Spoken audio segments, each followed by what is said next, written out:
ఈరోజు రెండు పార్టీలని, ఓ పక్క బీఆర్ఎస్ మళ్ళీ ఇంకొక టీఆర్ఎస్ పార్టీ అంట. టీఆర్ఎస్ ఏంటంటే తెలంగాణ రాక్షస పార్టీనా, రక్షణ సేన. తెలంగాణ రక్షణ సేన కాదని తెలంగాణ రాక్షస సేన పార్టీ అని వాళ్ళు ముందుకు ఉన్నప్పుడు నేను ఒకటే అడుగుతున్నాను తెలంగాణ ప్రజలు కానీ జడ్జం చేసుకున్న ప్రజలకి, ఈ కొత్త పార్టీ దేనికి? మీ నాయన 10 ఏళ్ళు సీఎం గా ఉన్నప్పుడు 10 ఏళ్ళు దోచుకుంటుంది కదా, మళ్ళీ ఆ రోజు ఎందుకు కొట్లాడలేదు? ఆ రోజు కాళేశ్వరంలో దోచుకుంటారని చెప్పి ఎందుకు మాట్లాడలేదు?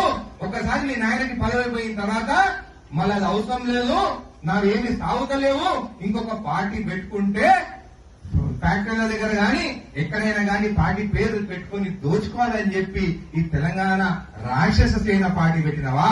అంటే ఆ పార్టీలో జాయిన్ అయిన వాళ్ళు అందరూ రాక్షసులు, దోచుకునే దానికే ఈ తెలంగాణ రాక్షస సేన ఆ పార్టీ ఆమె కూతురు పెట్టిన. ఒకటే అడుగుతున్నాను, ఒక తండ్రి పిల్లలు పుట్టినప్పుడు చదివిస్తాడు, పెళ్లిళ్ళు చేస్తాడు, వాళ్ళకి ఏం కావాలని చూసుకున్న తండ్రి పైనే కుట్లాడుతున్నాం అంటే రేపు ప్రజలకి ఆ పార్టీ ఏమి న్యాయం చేస్తుందని చెప్పి కూడా నేను అడుగుతున్నాను. అంటే ఈ టీఆర్ఎస్ గాని బీఆర్ఎస్ గాని కేవలం దోచుకునే దానికి పార్టీలు పెట్టిండు తప్ప ఏ ఒక్క ప్రజల కోసం న్యాయం చేయాలి గాని పేద ప్రజలకి న్యాయం చేయాలనే పార్టీలు కావని చెప్పి కూడా తెలియజేస్తాను.